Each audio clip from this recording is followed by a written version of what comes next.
that okay with you, Gary? Sure. Okay. I told her we're just doing the intro kind of stuff tonight, so we can.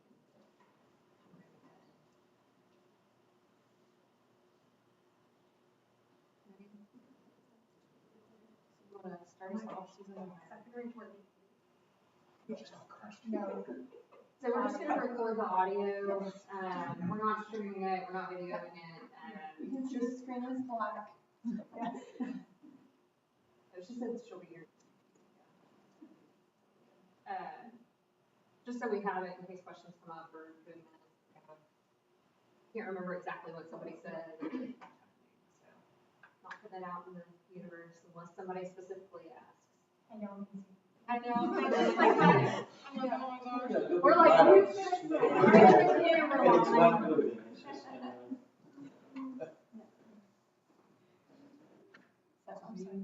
We're gonna call to order at 6:05 since we don't have a chair just yet. And Okay. then That we go. Sorry. I was unexpected. Sorry. Bring him into it.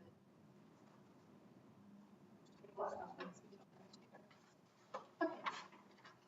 So we do call the Charter Review Commission meeting to order at 6:05 p.m.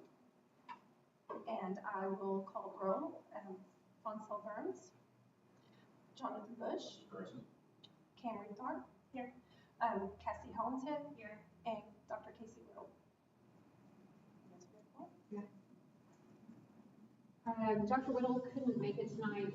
When we appointed him and we started putting dates on the calendar, we realized it conflicts with his school board meetings as well. That's not a conflict tonight, but so he'll kind of pop in when he can and when he's available. The council had already made the appointments to the committee, so we didn't feel like we could go back and change. And I do think his input will be valuable. As we kind of talk through the process, we'll have plenty of opportunity to provide feedback and be a part of this group when he's able. So he hates that he couldn't be here.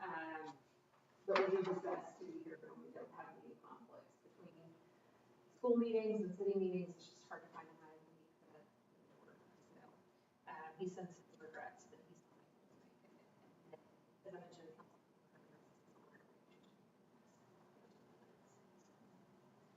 Want to defer until she gets here on the appointment of the chair? yeah, let's do that.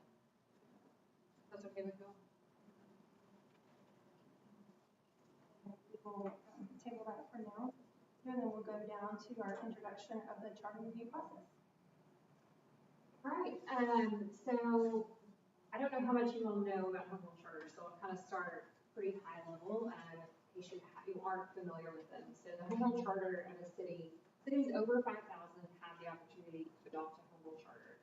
Basically, what that means is that cities can adopt their own kind of rules for governance any way they would like, as long as it doesn't conflict with state law. That's the short version. There's a lot more nuance to that. That's why we have Gary here to help us through those nuances, because it's not quite that simple. It never is, but that's the overarching. So you can set up things like how long the terms are for your council members, how many terms can they serve, and any other rules or provisions that can go in there.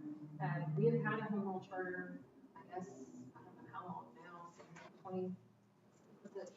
It was 19. I know it wasn't when we were incorporated, but here. That's 94. About 30 years. And our charter dictates that it be reviewed by citizens committees every 5 years. And so we're right at 7 years since it was last done. In typical government fashion, we're a little bit behind, but trying to catch up. So we really appreciate your time and willingness to serve on this. This is one of my favorite things to do in local government. It's like writing a constitution. How often do you get to write a constitution for government?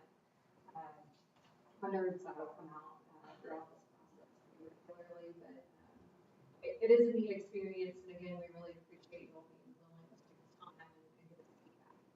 The ultimate goal is that if there are any changes that you all want to see in this document, it is you making a recommendation to the city council to put it before the voters.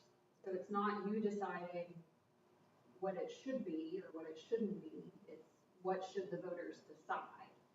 Okay, so that's an important distinction, because I think it's easy when you're going through a document like this to say, well, I think it should be this, and we want it to be reflective of our community's wants and desires. But that's, while it is part of the question before you, the main question before you is whether or not the voters should decide to make changes. But Exactly. so stop me if I say something that you're like, well, not exactly, because I'm just kind of winging it here. So there are quite a few sections in this document. I think Susan sent you the full copy at the end of last week. There's 11 sections. We kind of have a preliminary schedule of breaking those out into manageable sections to go through at each of our meetings. One of the big questions we have for you all is kind of how would you like to proceed? So I've done several of these. This is probably my third or fourth one of these processes that I've done. And I've seen it done different ways. So in some, we have done the city staff and the city attorney have kind of gone through and say, we think these things are important and need to be looked at. They're outdated. They conflict with state law. As things change, you know, they may not be accurate anymore. And we can kind of bring those highlights to you and talk through those changes at each of those meetings for those sections. Or if that kind of makes you think, oh, well, that's just them telling us what to do, and you're not comfortable with that, we can just take it a section at a time and go through it that way. Kind of your preference and your comfort level. And so we kind of want to hear from you all what your thoughts are on that, if you have. I like the highlighted version. And then if we have anything that like we see that maybe we're like, hey, can we talk about this? Yeah. We can bring it that night and be like, I don't get this, or, you know, why or whatever, you know, like leave it open to us to add to, but highlights would be. Yeah, I like the thought of going through it by section, and you providing us in each section with your highlighted section, but also us having the opportunity to. I feel like us going through and making sure that we get the full picture and not just the parts that you deem worthy. I feel like that helps us understand better and allows us to go forward with each section with more knowledge of how this is run properly. And I think, you know, when we talk about highlights or things that we want you all to consider, I know, you know, I've kind of gone through and made notes and said, oh, we really need to look at this. And so it'd still be the full text version of each section, but just with call outs on certain things. So we're not trying to, you know, slip anything past or anything like that. You would still have the full text available within that section. Just say, you know, hey, this says, I don't know, I'm trying to think of something. So there's talk about extension of boundaries, municipal boundaries. Laws on annexation and how grow or shrink have changed significantly since this last charter review. We know that because that's our job. We live and breathe it every day. And so that would be something we would say, hey, all the changes, we just need to take this out because we have to comply with the law and it's changing so fast. A document that's reviewed every 5 years isn't possibly going to be able to keep up. Some of those kind of things. The changes for you all in some of those areas would be if you want to require something above and beyond state law. So for example, in planning and zoning, where we have to notify homeowners within a certain, well, that's not zoning.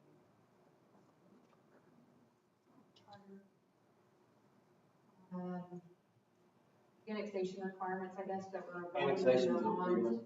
and I'll talk specifically about that. Okay. But it's probably the best example. Yeah. Of how things are just changing. So you have to provide a lot of notice, so if there are things that you have to have beyond that, you know, there are places you can do that, whether that's the charter is a question too, something we can kind of walk through as we go through that. I've seen cities that notify property owners double the state requirement. Things that are above and beyond state law, things that happen here, along with just more of government approach.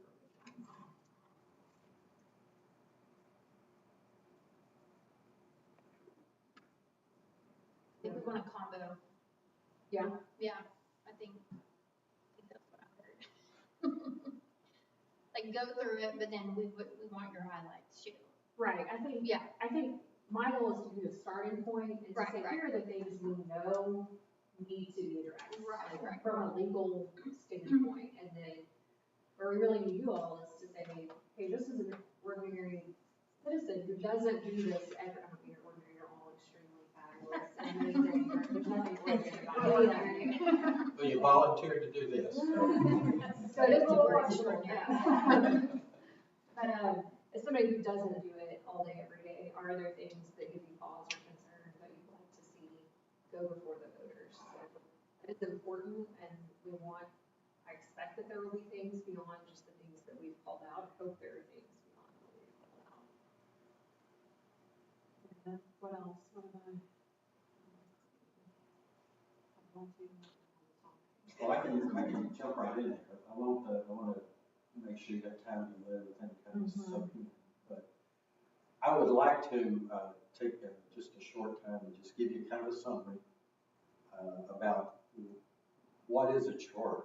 I don't mean to insult anybody, but I'm going to tell you my version of what I think it is, and that may or may not match what you would. And then along with that, what most charters in Texas actually are, because, you know, sometimes things aren't what people think. And then what a charter maybe shouldn't be. Like sometimes we take one size fits all, or I'm going to put your current charter has several things in it. As I look at it from my outside city attorney eyes, I'm mostly retired now, but I spent my career in municipal law, dealing with how cities interpret state law. And there's a reference to the home rule city. You know, you live in White House state, home rule city, which is really a pretty cool thing. Most cities in the United States aren't home rule cities. Most of the states don't even have the words home rule city in their state charters, and cities don't ever have a citizens charter review committee because the state legislature passes state laws based on the state constitution, which create, empower, and restrict cities. That's over 40 of the 50 United States have always done. Texas is one of what used to be around 5 or 6 or so cities that actually had something called home rule cities, mostly kind of in the west and southwest. And the home rule means self-government, local. In Texas, historically, I may think I'm trying to make a political statement. I'm trying to be factual and historical. In Texas, we really have for the last 180 years that we've been a state, we practice self-government. We have over thousands independent school districts that all have elected schools. Over 1,000 towns, cities in Texas that elect city councils. 254 counties in Texas that elect, oh my gosh, 10 or 12 county officials. If you work with the county, no offense, but nearly all the department leaders at the county are elected. So sometimes it can be I don't want to get anything done. sometimes it's a structure designed for the government to not do anything unless really and truly everybody in the county agrees. That's what they wanted 180 years ago. We're still working under that in Texas. And so they also had this home rule city, which meant when you start a little community somewhere in Texas, and you start together, and you kind of have local vigilante rule for a while, and then there are a few state laws. But then once you reach that 5,000 mark, our Constitution says if the local people, where there's at least 5,000 of you in an area that are self-identifying as a community, if you want to, you can have an election in which you vote, we would like to be a home rule city. And if a majority of you vote for that election, then the Constitution says, well, then you can create a charter committee and write a charter. And apparently that's what White House did in the 1990s.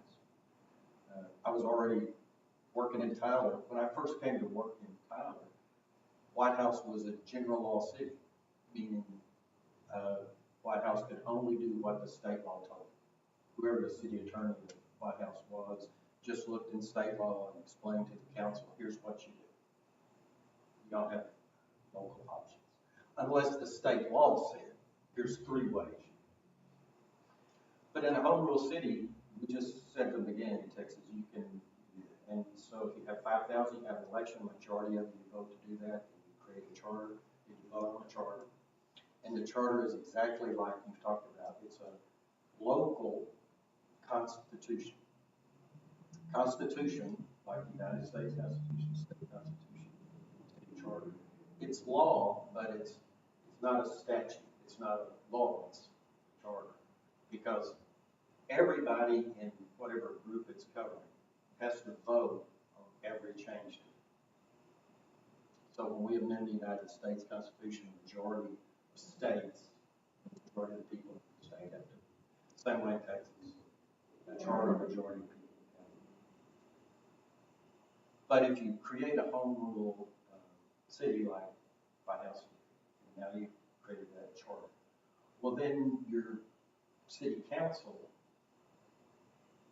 can also, in addition to looking to the state law and the state constitution for the authority to do something, or for the power to do something, or for a restriction to not do something, you can also just look at your own charter. And if the state and the federal government hasn't already said how you regulate the speed of traffic in town, how loud car mufflers can be, whether you allow loose dogs in town, what kind of city council structure you have, a commission, city council, a council manager, strong mayor, weak mayor, well then your charter can say it. So the idea of a home rule was in Texas we gave cities that had at least 5,000 people more options to really create your own deal. And 180 years ago, Texans were comfortable and they liked the idea of diversity between the structure of local government and the rules that local government had. In the last 180 years, and particularly in my lifetime, my career as a municipal lawyer, the winds have changed in Texas. A majority of Texans now, I think, are not. We're just not near as comfortable with allowing 1,000 cities to do things their own way. We move around a lot, and we're increasingly kind of concerned or upset when we go from one town to another, and the speed limits are different, or the fines are different, or I can smoke in this town but not in that town. I can have 10 chickens here, but 4 here. Right, you can or you can't have chickens, or you can have 10, or you can have none, or you can have 4 dogs. So the Texas legislature, for literally my life, for the last particularly 4 years, most of my work, increasingly has been amending state laws or passing more state laws that specifically say, we want all cities in Texas to handle these things this way. And when they do that, they kind of, like playing dominoes, they trump home rule. So I know that kind of sounds political, but that's the fact. That's what annexation is the biggest example of that. Traditionally in Texas, Texas cities had unlimited annexation. Meaning a city council, if a majority of the council voted, they could go out anywhere close to the city and annex it, even if the people that lived there didn't want to be annexed. So you can see there's a conflict there. We're a home rule, we want the majority home rule, but what if you're the guy owning the home and you don't want to be in the city? So increasingly, the legislature has been amending the annexation laws so that now it's pretty difficult for the White House if you really want to annex property. And if you want to annex property, you need to always first check with your lawyer because legislature's in session, they're probably going to amend it again this year. They're just making it hard.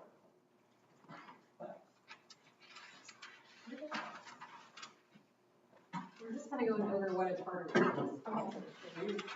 Thank you for For you to start to say,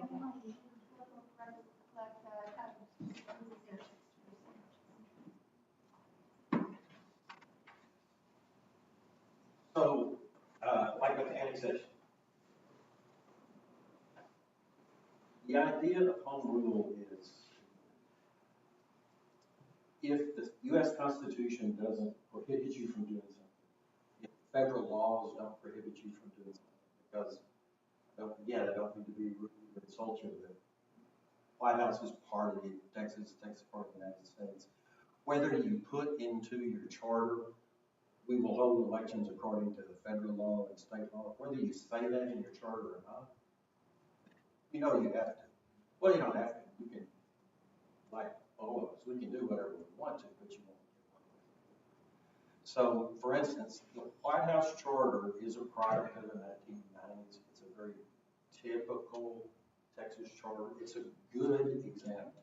It's a, you had good 1990s legal advice when you get done. And it's what, it's very similar to what all the other charters at that time said. because we probably copied and pasted it. Because you probably did. You think you make everything up? No, we learned how to research in the library. We take other people's stuff. Because we take words that a court has already said is okay. That's how you answer questions and you don't get sued. Well, you answer questions, you get sued, but you win. If you don't use other people's words, I don't know whether you win. So it has all this standard wording, and it's if you read here like critically, you'll find that on every page there's a sentence or two saying, "Now these are my words." And again, I'm not trying to be rude or mean. I hope you'll notice. There's a sentence in here that says, and in effect, the city of White House will follow state law. Okay, there's nothing wrong with it. That's good if you need to do that. I just don't know if you need to do that 45 times. I'm beginning to think, were y'all kind of rowdy back in the 1990s? Maybe somebody. I'm just joking. I'm a long-time Texan, so we're all rowdy. So one of the things I'm going to suggest to this suggestion is, like you were saying, you'd like us to give you a suggestion. So what I would do is I'm going to recommend, I'll just go ahead and tell you, so you can tell me now not to do it. I'm going to put in the recommendation I give to your staff that nearly all the places where you say, in this situation, the city should follow or is going to follow state law or federal law, I'm going to suggest, let's just as a draft, draw a line through it. And you mentioned you want to see what we got and what we're changing. And so, again, I've been a lawyer a long time, so whenever I recommend to a client that they change something, the way I do that is that I start off, like your staff has created, a copy of your charter. This is what you got. And then whenever I suggest changes to the staff or you, the changes, if I think you might want to take that out, I'm going to draw a line. So you can tell just in an instant, by looking at it, it's got a line to it. I'm suggesting maybe you don't need this.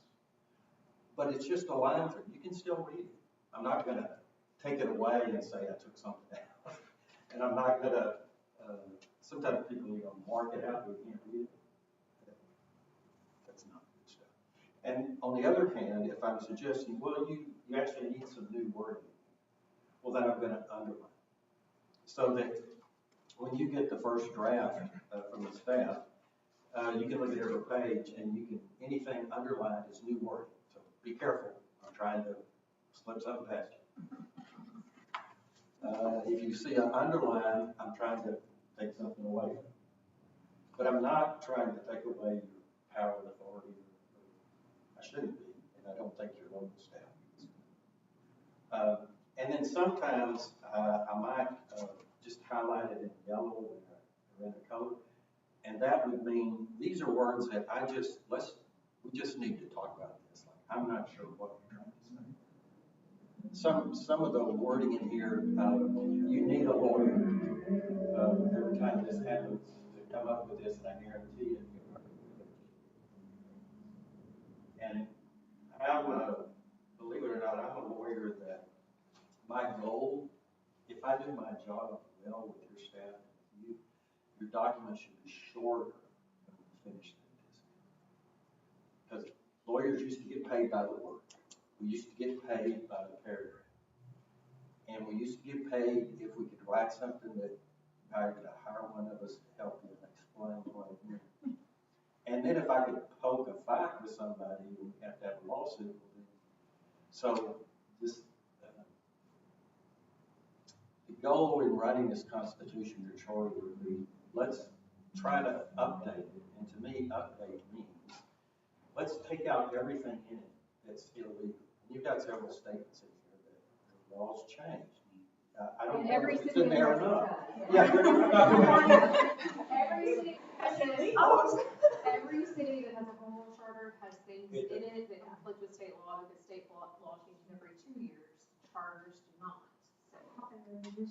So it's supposed to be updated every 5 years, but it's been 7. So You have to go through this whole process. Have a committee at a time, hire somebody, pay some more money, look at it again, do it again. Y'all have to be convinced that these changes need to be made. You have to reach a consensus with whichever staff is helping. You then need to present that to the council and convince the council that these are changes that need to be done. All this is just procedural. Because remember, no offense, none of you, not even the entire city council, has the authority to amend it. This is the Constitution. Everybody in town has to. This is a big deal. it goes before the voters, and voters have to make the changes. So there are instances where even if you're trying to remove things that conflict with state laws, the voters don't understand them. That happened once. They will likely say, no, we're not in favor of this, and you have to keep it in there, even though it's illegal. So when he says that, it's on your face, it's like, wait, it's okay, we're not breaking the law. I didn't know I was that transparent. And your charter is a little unusual in that it says y'all should amend it every 5 years. Most charters don't do that because many cities in Texas amend their charter about once a lifetime. About once is all they're willing to go through this without. They have to read every word. It should be like a. Like you're gonna like end this and say, I'm not doing it. Yeah.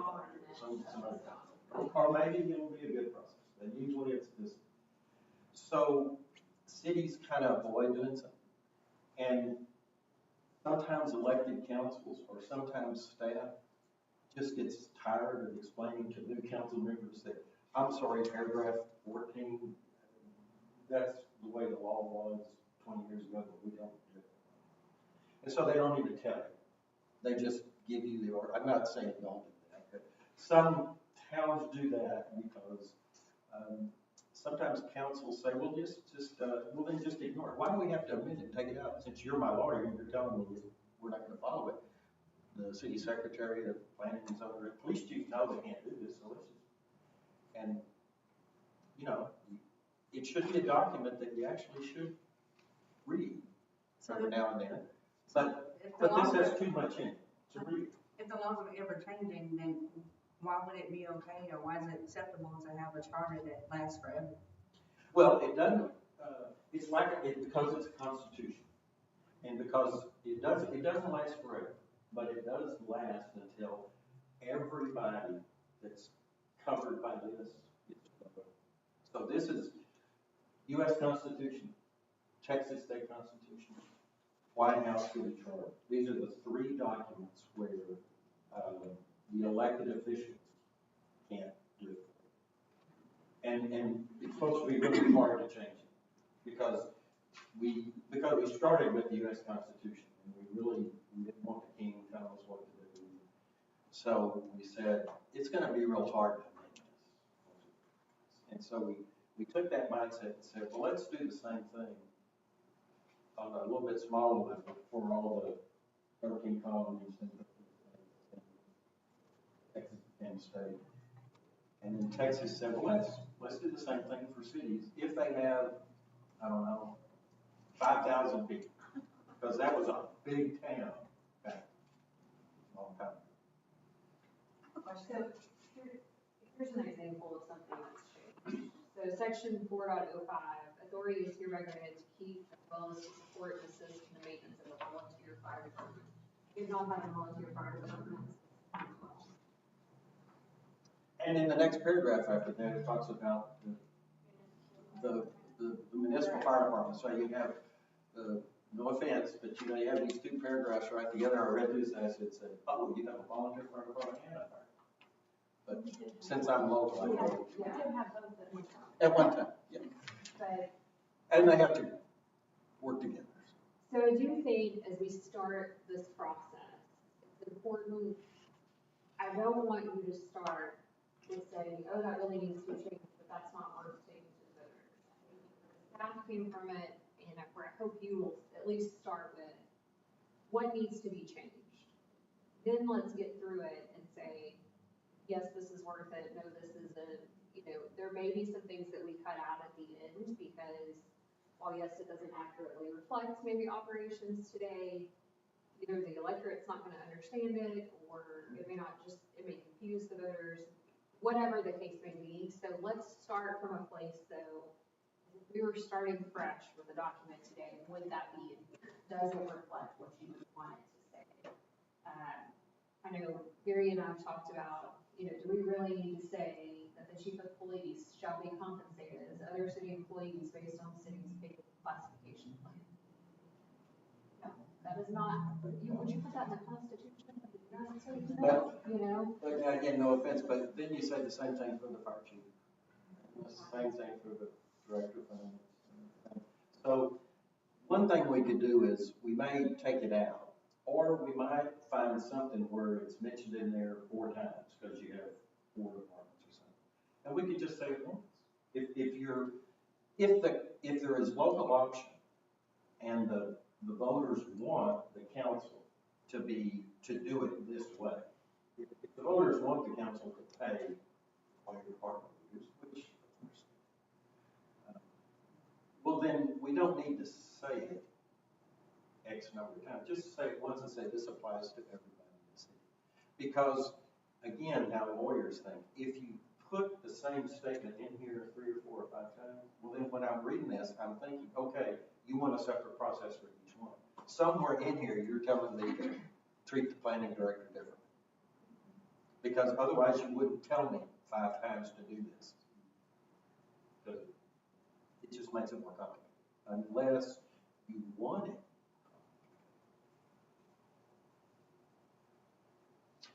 So, and again, back to your point. Yes, it's at the end of the process when the city council is deciding are they going to have an election, what they're going to suggest to the voters. Well, that's political. That's politics. But politics to me isn't a bad word. Politics means that's when we vote on something.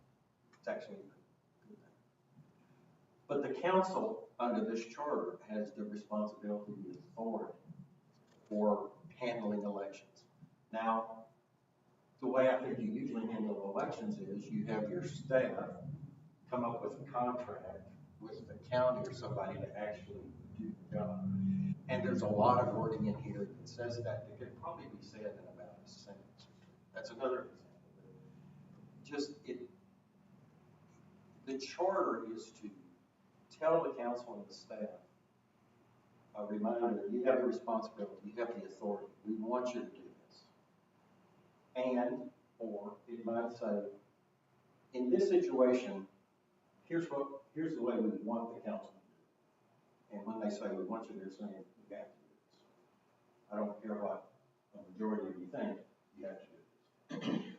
So I'm kind of an advocate of the current council, the current staff.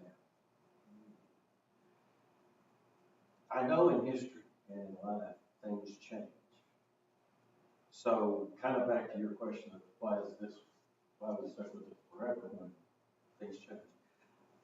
I think unless it's really, really important to the United States and the Constitution or to the White House and the Charter, that you just always do it this way. That you should just, you might consider deciding you want the council to make these decisions, you want the city manager and staff to make these decisions. Because there is wording in here that says, the people have said they want this person and that person and staff to do it. Not only to vote on everything. So if you're going to do that, well then, if you make the decision that we want the council to do it, then when you come across other wording in here that kind of restricts what and how the council can make that decision, I would just suggest to you, just think about it. You elected a council now. Why would you want the council in 1994 to be telling you the details of how you do something? You got a different council. And similarly, why would you in your charter put very much direction on how you want the planning director or the fire chief or the police chief or the manager to do something? Now you might, but why would you want to do that? Because then you're making it harder for the council to change how that person is doing. So a charter is like a constitution. It's where the people say, as far as we're concerned, here are the things, here's X number of items that, yes, we want our city council to have some freedom to decide this. If the state law gives us any leeway, then we want the council to be able to exercise all the leeway there is. And in another place, you may say, we want to have a council manager form of government. We want to elect people that are elected, but we want to hire a staff that's got some training, done this before, or has got some experience in doing it. And if you do that, then do you really want to tell them how to do it? Now, see, if you decide you want to have a council manager, that means you want to have a hired professional staff along with your elected officials to make decisions. Well, then why would you say, but now I'm going to tell these hired staff or these elected officials how to actually do what? And there's quite a bit of it in here. Nothing unusual from the 90s. I have a question. So, do we understand, do we have any kind of historical context or understanding as to why certain things have been put in the charter in the past, or no? Notes or anything? Because some of this stuff, as he's saying, should be condensed, consolidated. But, you know, you never know why there should or shouldn't be 4 chickens on someone's property, you know? I will say, I think this is probably, and Susan, you can correct me if I'm wrong, the first time we have had an attorney help us through this process, as far as meeting with the committee, maybe one other time, probably the original time, I don't know. Which wouldn't be unusual because, you know, when you bring the attorney in, you always have to pay. Yeah. Why don't you just do this yourself? And what I'm saying is, and that's why it's this long.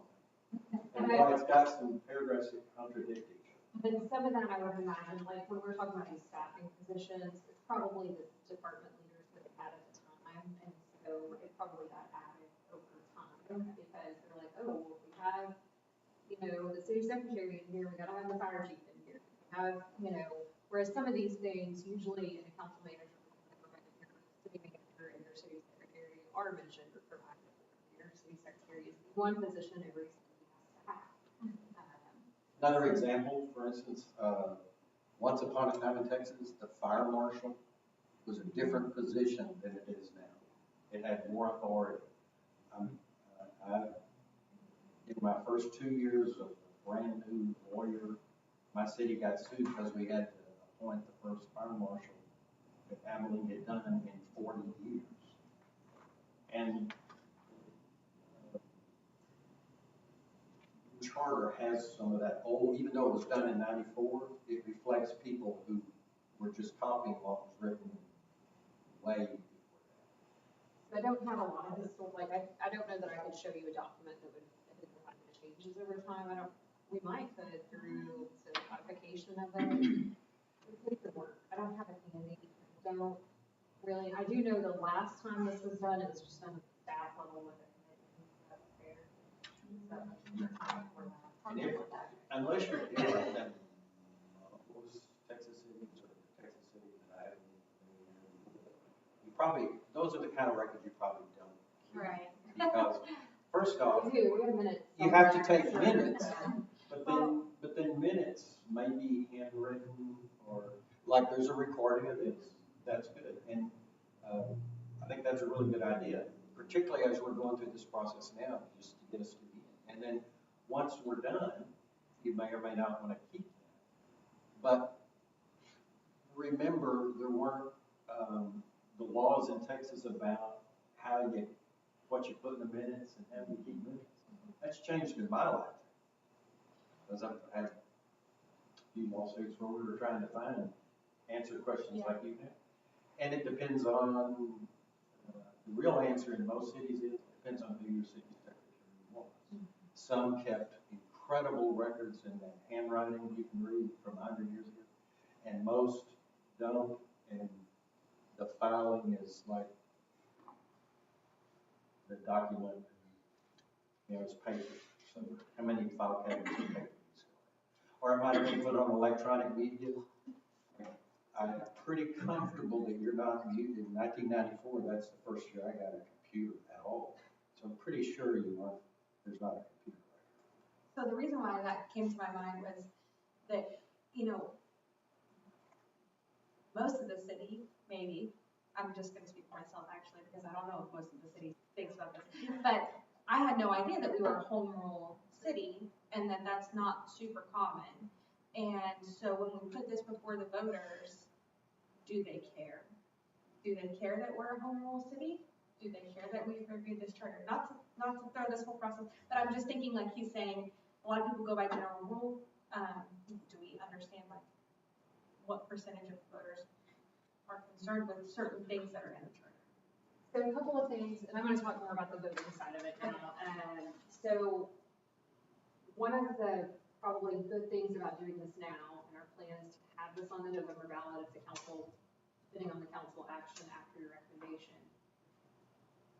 Because there isn't going to be a lot on the ballot in November of this year, we will have an educated votership this year because it's an off year, and so people are more likely to be aware of the issues on the ballot because we're not competing with the much larger federal races. I don't mean that because they're not educated. You're not competing for their attention with everything else that's going on.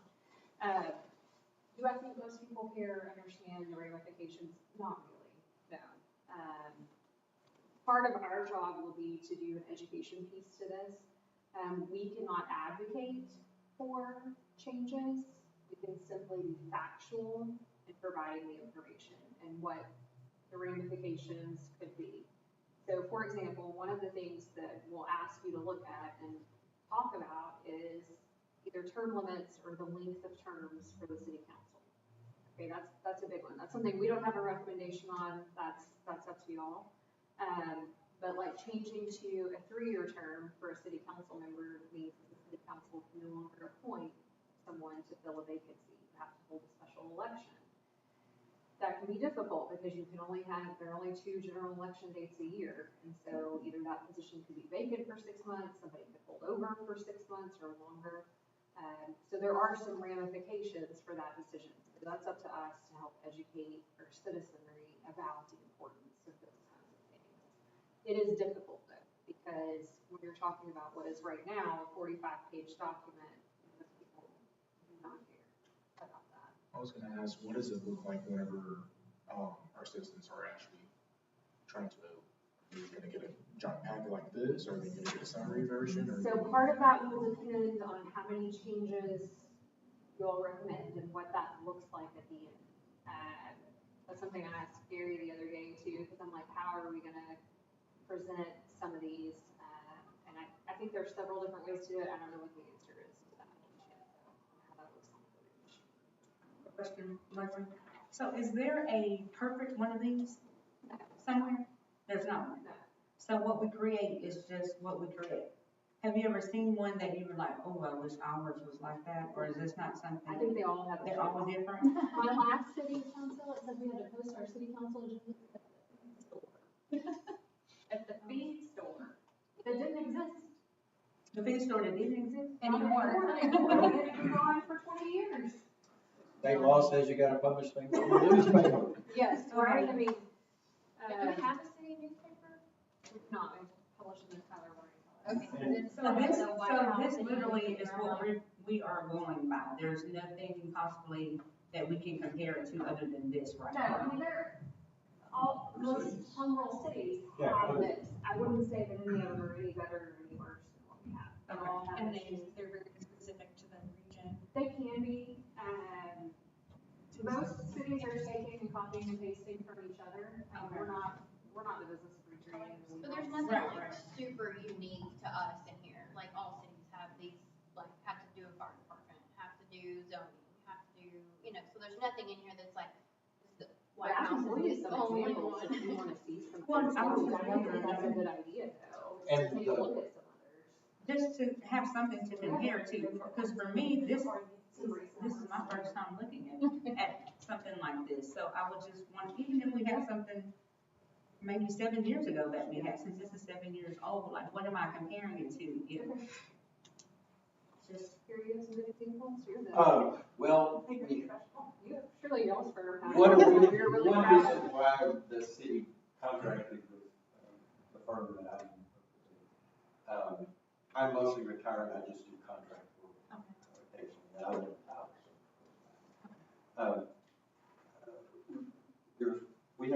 I have two other lawyers that are helping me.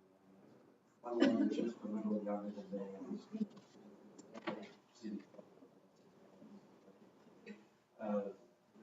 Another lawyer who's right now going through the charter amendment process with the city council, and he's got his comments. So as we recommend, you don't need this, we'll take it out, you could combine this. We're doing that based upon other charters. Like Melissa said, like she's been through several. I'd like to say charters are getting better in Texas, but and like she said, sometimes voters just turn down what was probably in their best interest. Charter member, they just didn't understand it or just. So, it's not unusual for a charter to have a lot of language in it that the attorney just routinely tells the council. Telling, I think, some of them earlier that sometimes the staff in the town just start save the council time and the staff won't even tell you that. They'll just say, here's what you need to do. And what they're giving you violates this, but it passes the current state law. Particularly in how you do elections and how you do annexations. The state of Texas has really pretty much taken it out of order. You're It used to be able to really call a special election. home rule uniqueness. And now you can't, you have to hold it on a uniform election day, and so some of those kind of provisions.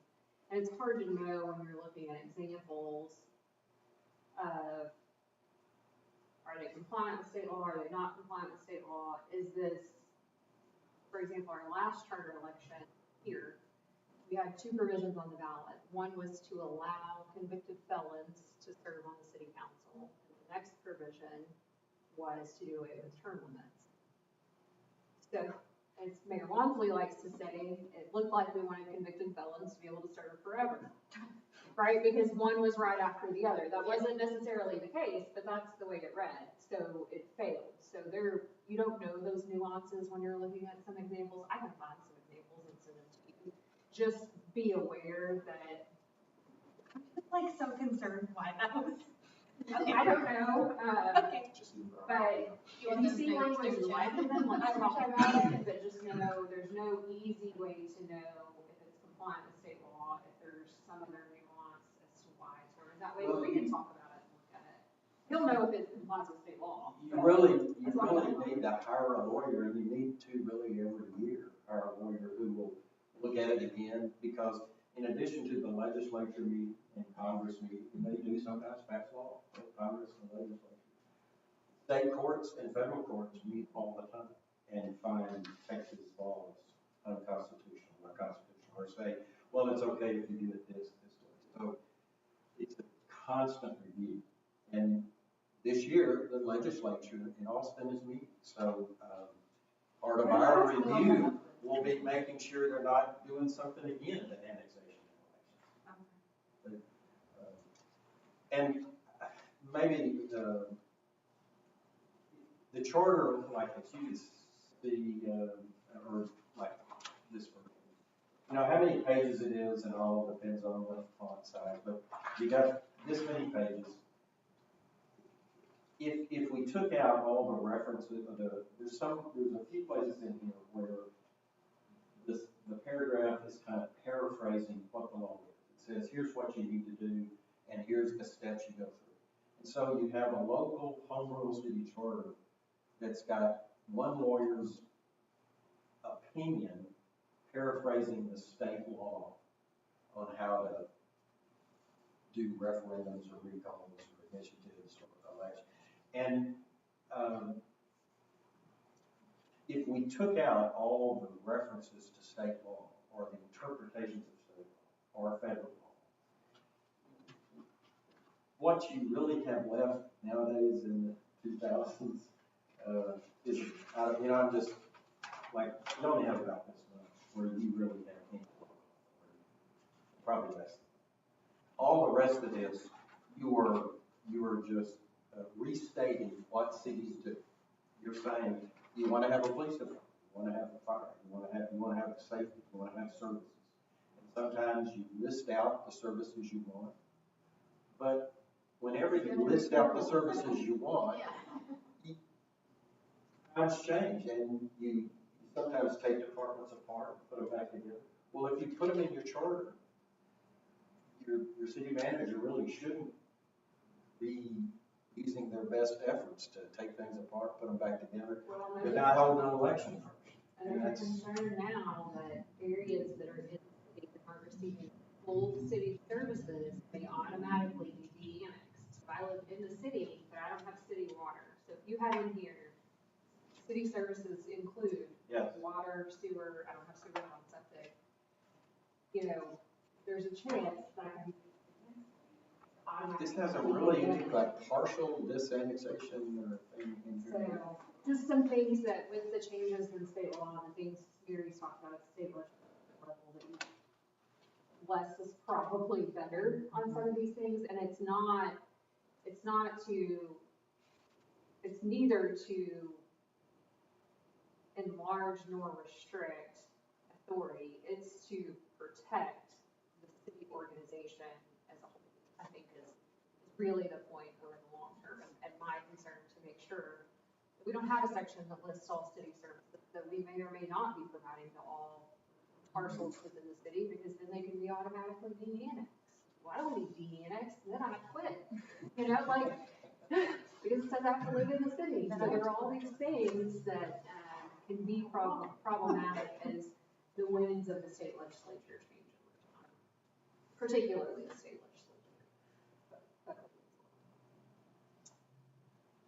legislature. That's kind of why I was making those comments really early about the idea of home rule is special. It's not common in the United States, and I'm not sure in how many years it'll be until the legislature maybe even takes that away in Texas, because people now have a pretty uniform expectation of what they want cities to do because they move around, but cities don't actually provide the same services. There really is a difference. So, and it's based upon what the citizens are willing to pay for locally. Yeah. Right? Yeah. But I mean, we don't need an airport. That's not a city service today. That's an extreme. 5 years.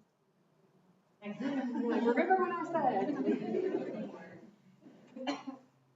So are y'all comfortable with kind of that approach? Kind of, I know we wanted to make sure, the last thing we want is to feel like this is a rubber stamp. That's not what this is. We do have recommendations on some things. There are other things that we want you all to talk about and consider that we don't have recommendations on. Term limits, lease of term, some of those kind of things, but we do think it warrants a discussion as we go through the process in particular. Those are some of the real meat of the votes, and right, a lot of people agree that the council should not determine their own term limits or their own term timing. That should be up to the voters. Some of those kind of really big important things, calling out. If y'all are comfortable with that approach, I think that's how we'll handle it. And I agree with that. When we talked last week,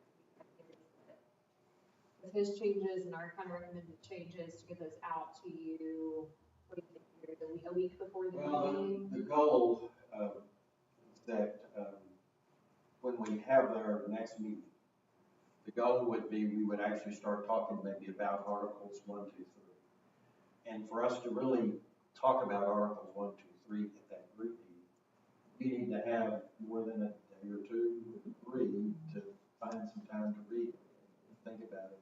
And so we're 2 weeks apart mostly between meetings. So I'm hoping, the goal is that the lawyer side we can create a draft with what staff and we've been talking about and our comparison of other charters. What we're ready to present to you as a start. And then as soon as we can get that. So you can say I'm talking like a lawyer. I want to get it to you as quick as we can, but I have to get it to them, and then they'll make the final review. Because it's your staff's, I make recommendations to them, and y'all review it, I answer your questions, they answer your questions, because it's, since you're going through this process, my goal is that as we get towards the end, we keep asking all those questions, but your staff will be answering. Because if they're answering them instead of me, that means the process is working. They know what the words mean and how the process actually works. And so when you have a question, if that passes, or when the council asks you a question, your staff can say that without saying, well, we need to go hire the lawyer.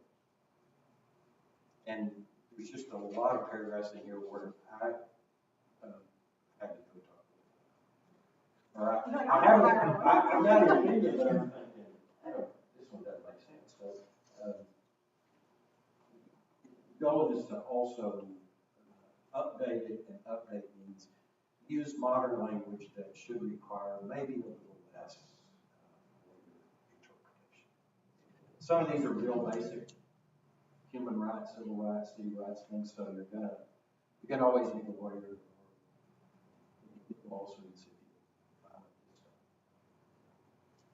The rules change now more often than they used to. Again, y'all know that, I'm telling you, no, really, it changed.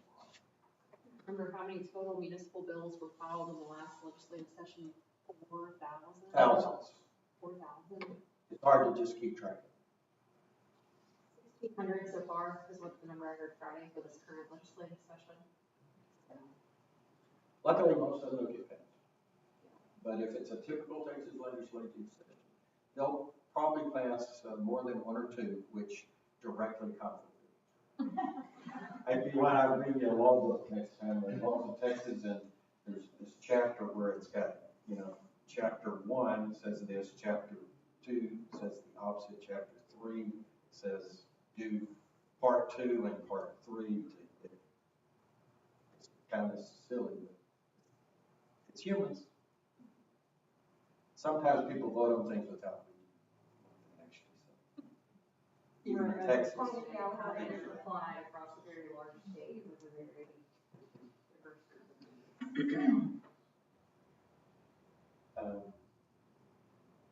you have any other questions? I think what a great opportunity to be able to do this. for me, with me being new, I think it's gonna answer a lot of questions and,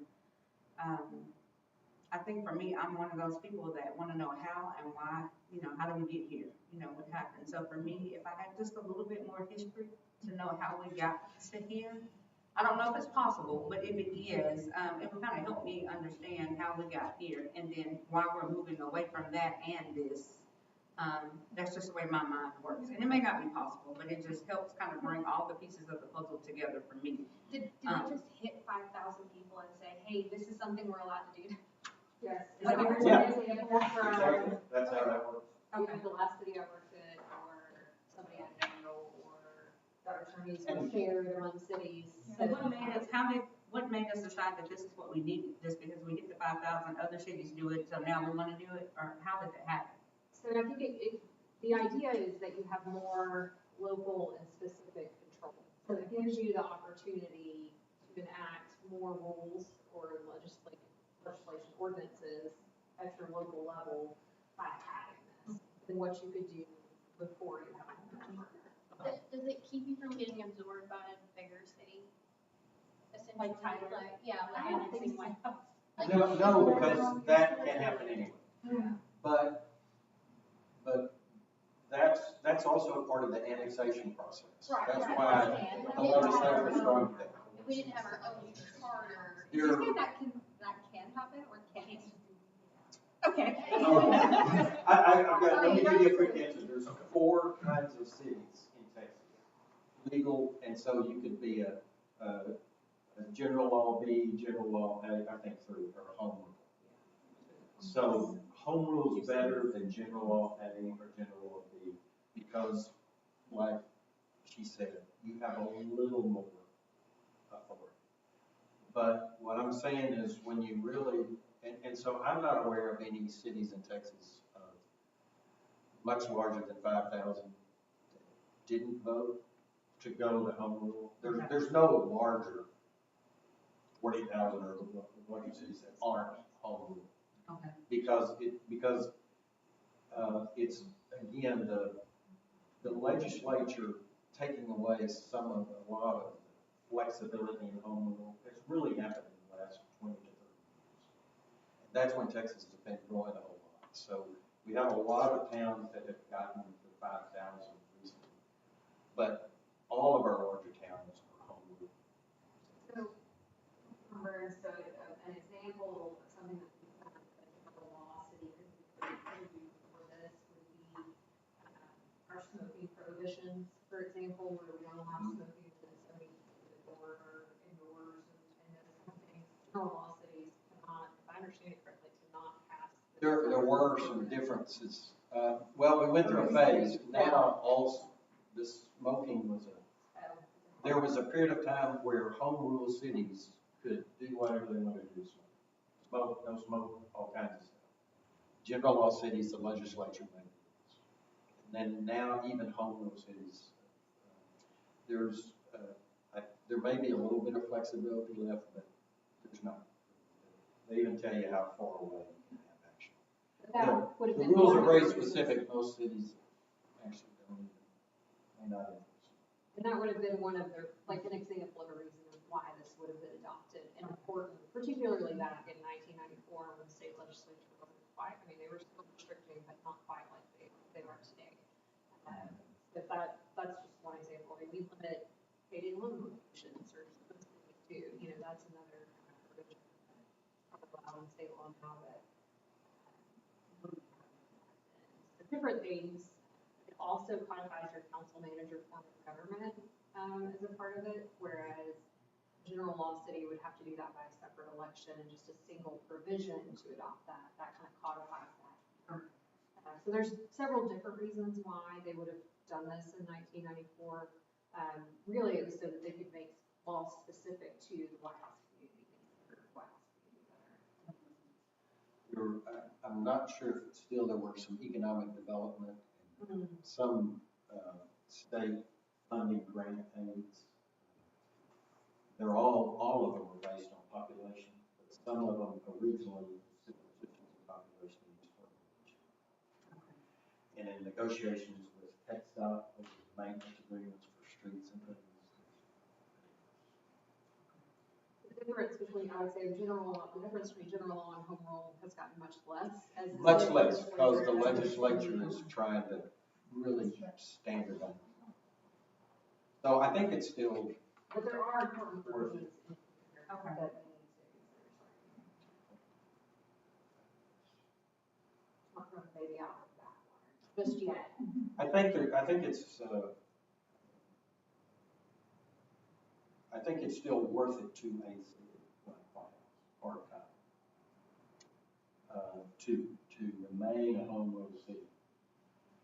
But, you just need to pay attention to the legislature, because unless this legislative session is different, they're gonna take something. I've been a losing advocate for home rule cities. They just wanna make it. We're attending legislative. Doesn't matter hours which part. Throughout the session. What we hope is the end. I had an update from the TML attorneys. We're watching it all very closely. They're up to their usual antics down there. Leslie's a huge legislative nerd, so. Well, Morgan interned at the legislature. Yeah. Learned a lot.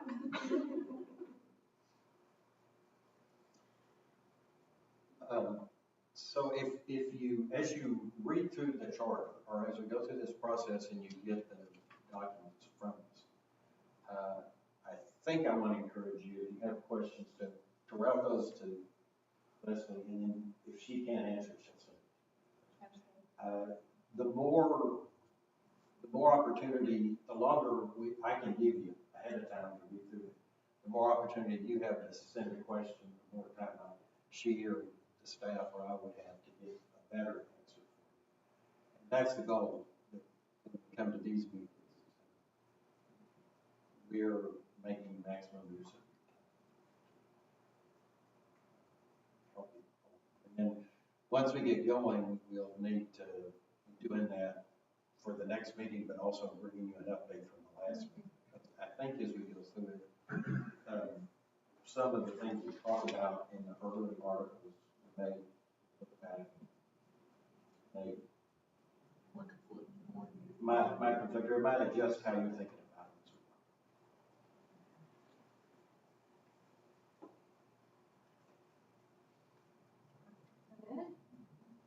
Are you still excited?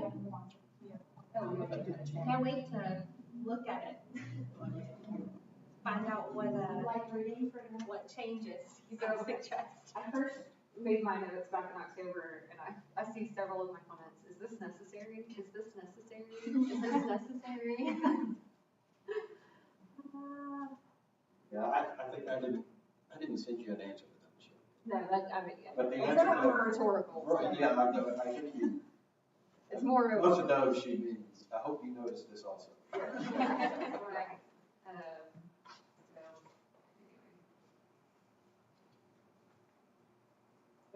So, So back to item number 1, we need to elect a charter commission chair. So I will open this to you guys to discuss, to nominate, to vote, who would like to be the chair. What does the chair do? Run the meeting. Kind of what I'm doing right now. I call the meeting to order and help keep us on the path. and then we'll likely present the recommendations with the help of staff and leader to the city council. That's important. Yeah. Presentation involved.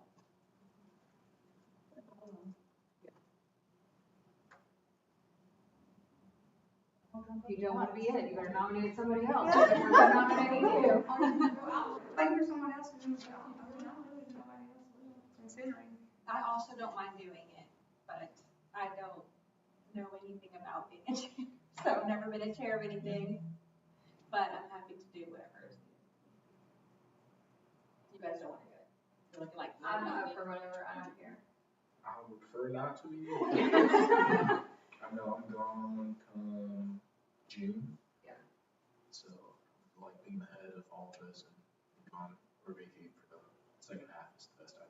Plus you're a mayor for the ICC. That is true. Is it appropriate for me to do it, or no, or? should I Is just there let any her do it? concern with that with the council? No, I think that depends.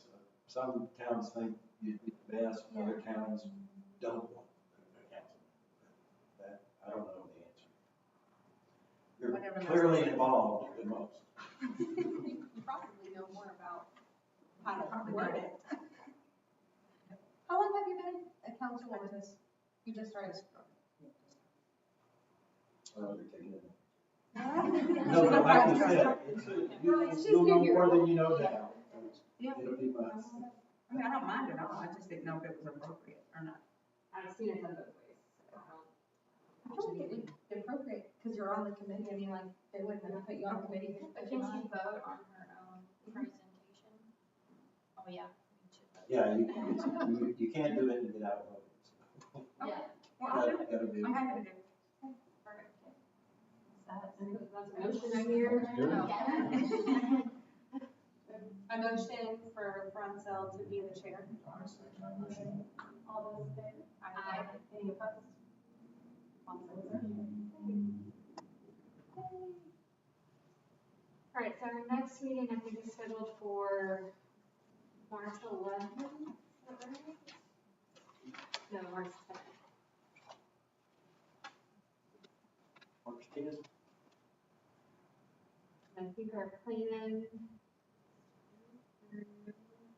I'll take off that day, so I'm just thinking working. March the 10th for sure, then? Yes. Will be the day, okay.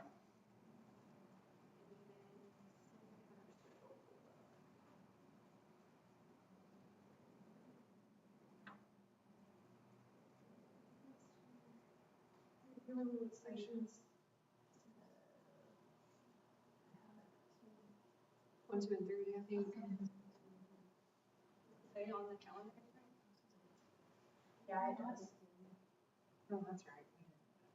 Because I never can find it when I go to look for it. Incorporation and form powers of city and city council. That was today, so March 10th. Well, We're gonna move that we're to gonna have March to move 10th. that, because we only did the introduction today, so we'll move that to March 10th. So we'll just push everything down then, or?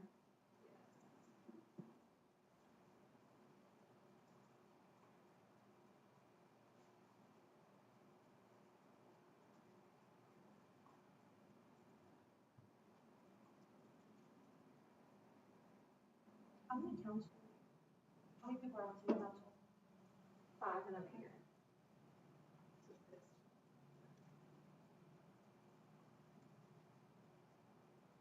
That'll be my last question. Do you think that's a good number? Should we change the number? Should we do districts? Should they stay at large? Mayor vote. Breaks ties. Right now, he breaks it down. And that's all over the board. And plus the size. Although the larger the city gets, typically the council grows as it More stress. Sorry, that was commentary, not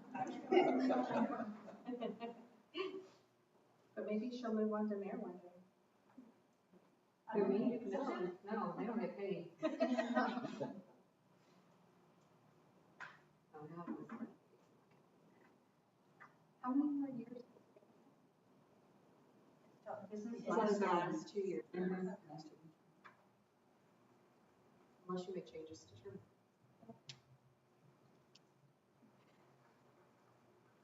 That's dangerous. Making changes to general. Definitely. So I do think we'll have some time on that, what will now be June 9th, which would have been June 24th. I think we had general provisions, there will be general provisions and wrap up. To make our mindset. Would, I just thought of something else. Would you like, to know, for example, like what 20 towns in this area, how they, whether they have term limits or not, or whether the mayors vote?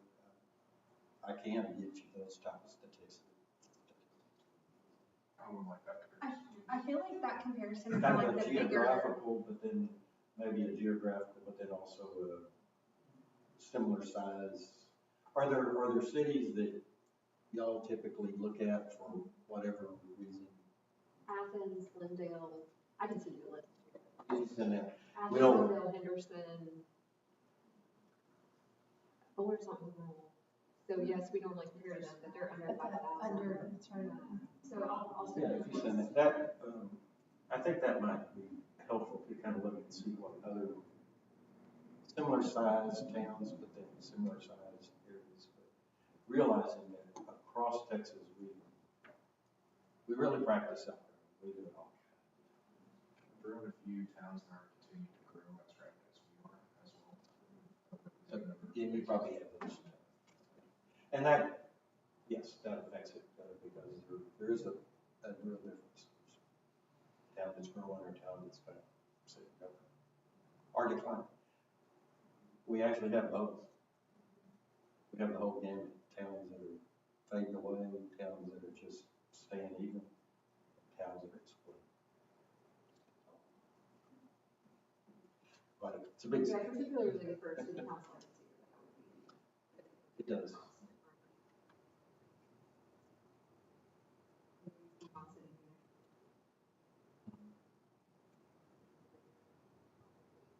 Good to Yeah. compare across. Yeah.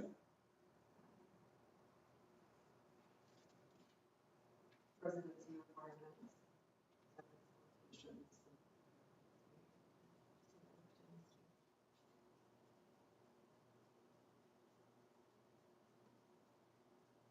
If y'all think of other things in between meetings, don't hesitate to just let me know, or one of these ladies, know, and we'll get you answers, or wing it, or call Gary for the Mayday, if we don't know the answer. But don't feel like you have to wait until we get to a meeting to reach out with a question. If you're reading through, Oh, you don't want us to keep it, we're bank of every single.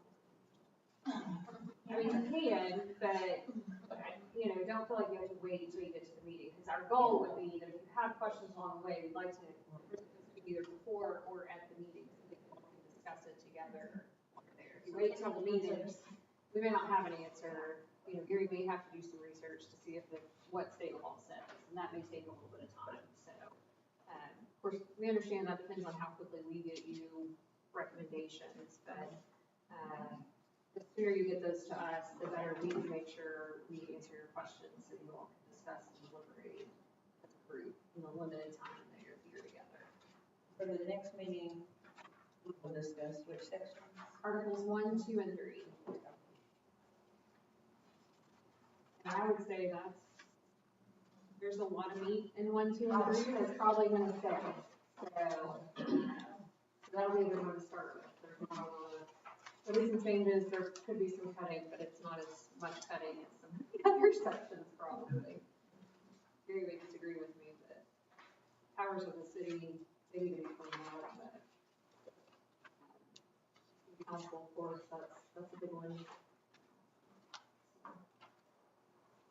Yeah, it kind of that goes back to that initial question or discussion about what is a sort of a city charter, or what's the purpose, what's its value.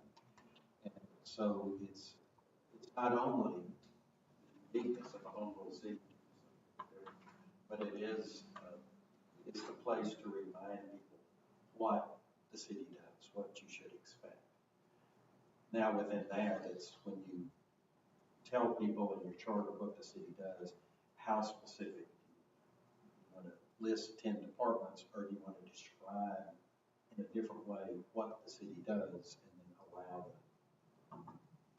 the daily implementation of current council, current staff action through ordinances, contracts, votes, rather than putting. And that's just a different way of thinking about it. It's not how they thought about it 180 years ago. Our Constitution was written. But remember, it's the Texas Constitution, it's been amended a whole lot since then. It's the longest state constitution. Well, thank y'all for your time. If you didn't grab a sandwich or you want more sandwiches, plenty still in their bush. Everybody's had an opportunity bush, so you can. Well, thank you. Yeah, I'm around, yeah. Thank you all for your time and your willingness. You've had a lot of demands on your time, and so we definitely appreciate you giving it to us on a Monday evening. A few words. Hope you find it enjoyable and meaningful. Enjoy your thrilling reading.